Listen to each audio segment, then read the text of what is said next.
Hello everyone.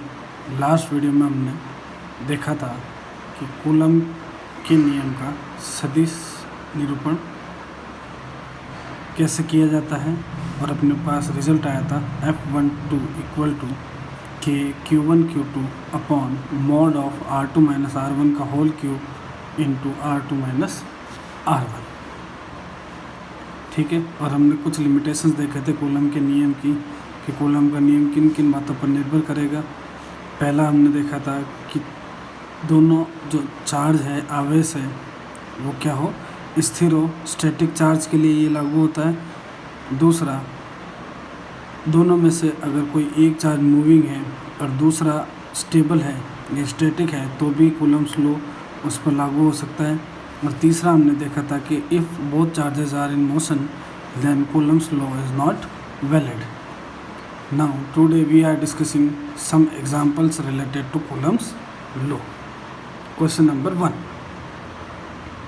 In hydrogen atom, the separation between the electron and proton is 5.3 into 10 की power minus 11 meter. Calculate the force of attraction between them. Compare this force with gravitational force acting between them. इस सवाल में हमको ये पूछ रहा है, सबसे पहले हमको दिया है, इस क्वेश्चन में हमको क्या क्या दिया है कि अपने पास एक हाइड्रोजन एटम है, एक हाइड्रोजन का परमाणु है जिसमें इलेक्ट्रॉन व प्रोटॉन के बीच की दूरी 5.3 इंटू 10 की पावर माइनस 11 मीटर है। ठीक है, ये अपन को गिवन है और हमसे पूछा है कि इन दोनों के बीच में लगने वाला फोर्स कितना होगा। तो हम जानते हैं कि इलेक्ट्रॉन पर आवेश कितना होता है, चार्ज ऑन इलेक्ट्रॉन कितना होता है, 1.6 इंटू 10 की पावर माइनस 19 कूलम नेगेटिव में। ठीक है, और प्रोटॉन पर चार्ज कितना होता है, प्लस 1.6 इंटू 10 की पावर माइनस 19 कूलम। ठीक है, तो फोर्स बिटवीन टू चार्जेस, तो फोर्स बिटवीन टू चार्जेस, एक बात याद रखना कि यहाँ पे फोर्स के मैग्नीट्यूड की बात हो रही है, न कि डायरेक्शन की। तो प्लस और माइनस को हम यहाँ पे इग्नोर कर सकते हैं। ठीक है, तो according to Coulomb's law F equal to क्या हो जाएगा, K E into P upon R square. ठीक है, के कितना होता है, के इक्वल टू होता है 9 इंटू 10 की पावर 9 न्यूटन मीटर स्क्वायर पर कूलम स्क्वायर। ठीक है, तो सारी वैल्यू हम रखेंगे 9 इंटू 10 की पावर 9 इंटू इलेक्ट्रॉन पर आवेश कितना है 1.6 इंटू 10 की पावर माइनस 19, प्रोटॉन पर आवेश कितना है 1.6 इंटू 10 की पावर माइनस 19, दोनों का कूलम स्क्वायर हो जाएगा। ठीक है, और के का मात्रक रखेंगे अपन newton metre square upon coulomb square upon R का मान कितना दिया हुआ है, आर अपन को गिवन है 5.3 इंटू 10 की पावर माइनस 11 मीटर। तो ये कितना हो जाएगा 5.3 इंटू 10 की पावर माइनस 11 इंटू 5.3 इंटू 10 की पावर माइनस 11, ये हो जाएगा मीटर स्क्वायर। मीटर स्क्वायर से metre square cancel, coulomb square से कूलम स्क्वायर। तो अपने पास फोर्स किस में आ गया, न्यूटन में। किस में आया, न्यूटन में। ठीक है, तो F इक्वल टू 9 इंटू 10 की पावर 9 इंटू 1.6 इंटू 10 की पावर माइनस 19 इंटू 1.6 इंटू 10 की power minus 19 upon 5.3 into 5.3 into 10 की पावर माइनस 11 इंटू 10 की पावर माइनस 11। इसे पूरा सोल्व करोगे तो आएगा फोर्स इक्वल टू 8.2 इंटू 10 की पावर 8 न्यूटन। ठीक है, अब दूसरा पार्ट इस क्वेश्चन में क्या दिया हुआ है कि अपन को ये जो बल आया है इस बल की तुलना करनी है गुरुत्वाकर्षण बल से। कि दोनों आवेशों के बीच लगने वाला गुरुत्वाकर्षण बल कितना है। तो इसके लिए हमको इस सवाल में गिवन था capital G equal to 6.67 into 10⁻11 newton metre square पर kg स्क्वायर। इलेक्ट्रॉन का मास कितना था, मास ऑफ इलेक्ट्रॉन कितना था 9.1 इंटू 10⁻³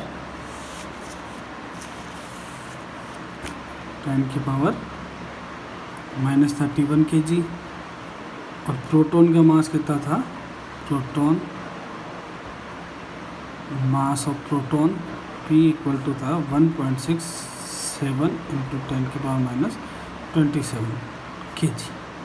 ठीक है, तो हम जानते हैं कि gravitational force GFG equal to होता है Gm1m2 अपॉन r²।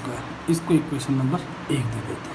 ठीक है, G का मान 6.67 इंटू 10⁻11, m1 का मान 9.1 इंटू 10⁻31, m2 का मान 1.67 इंटू 10⁻27 अपॉन दोनों आवेशों के बीच की दूरी कितनी दी हुई थी 5.3 इंटू 10⁻11 इंटू 5.3 इंटू 10⁻11।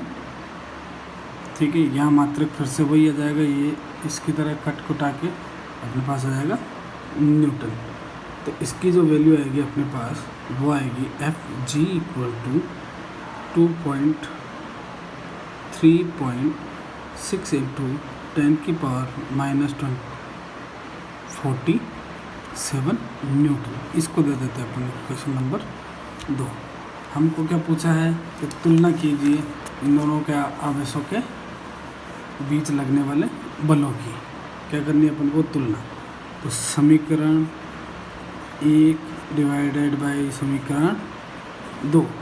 ठीक है, तो F/Fg इक्वल टू कितना जाएगा 8.2 इंटू 10⁻8 अपॉन 3.6 इंटू 10⁻47। ये ध्यान रखना, यहाँ पे कितना है -8 है। कितना है -8, यहाँ कितना है -8 है। ठीक है, इसकी वैल्यू आएगी 2.27 इंटू 10⁻39। इसका मतलब हम कह सकते हैं कि F equal to 2.27 into 10⁻39 into Fg।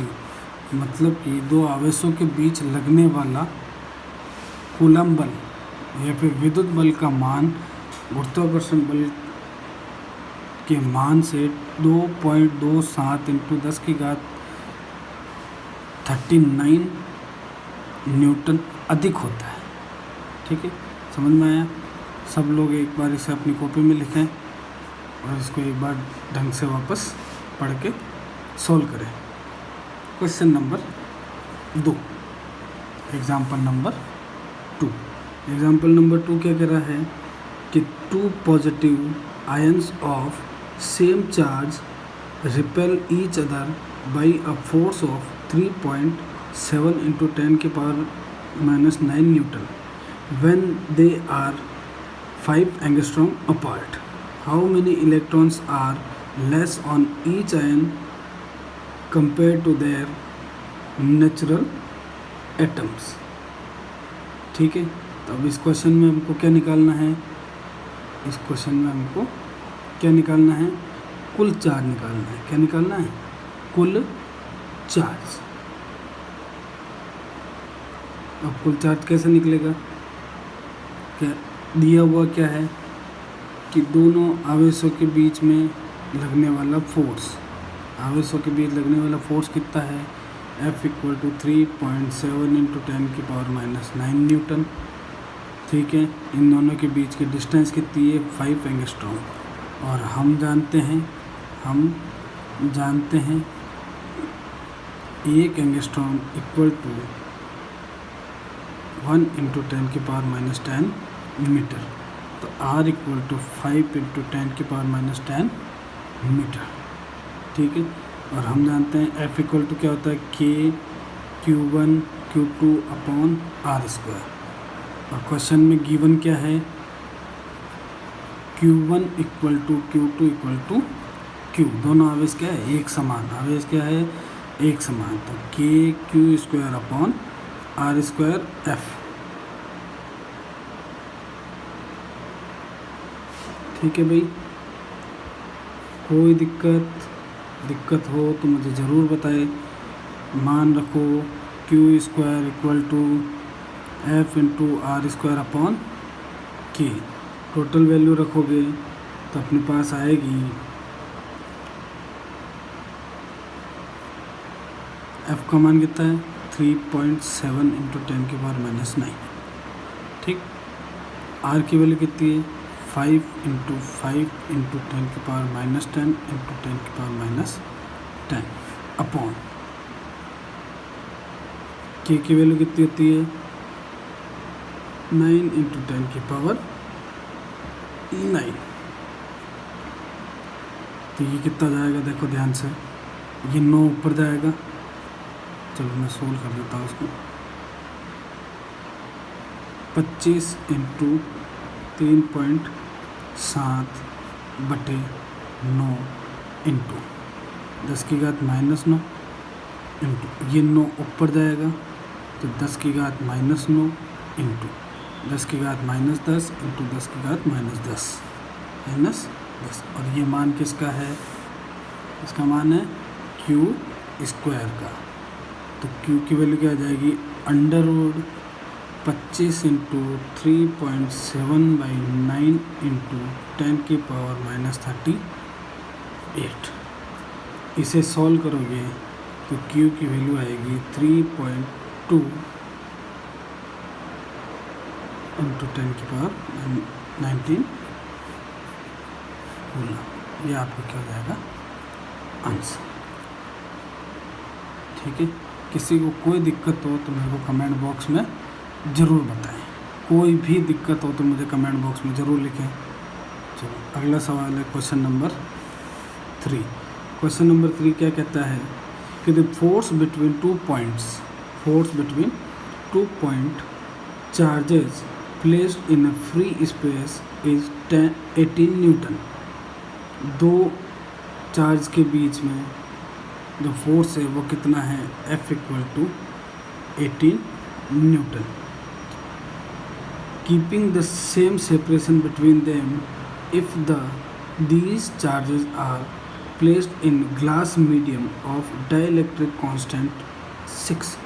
अब हम जानते हैं डाइलेक्ट्रिक कांस्टेंट का मतलब होता है परावैद्युतांक, और परावैद्युतांक क्या होता है, एप्सिलॉन आर, और एप्सिलॉन आर का मान कितना दिया है, 6। ये क्या है, डाइलेक्ट्रिक कांस्टेंट। क्या है, डाइलेक्ट्रिक कांस्टेंट, परावैद्युतांक क्या है ये, परावैद्युतांक। तो सबसे पहले वैक्यूम में अपन को दिया था निर्वात में P0 equal to 18 newton, dielectric constant की वैल्यू कितनी है, 6 न्यूटन, और पूछा है calculate the force acting between them. तो जब ये फोर्स मीडियम में लगेगा तो वैक्यूम अपॉन एप्सिलॉन आर, ये हमने लास्ट वीडियो में या उससे पहले वाले वीडियो में देखा था।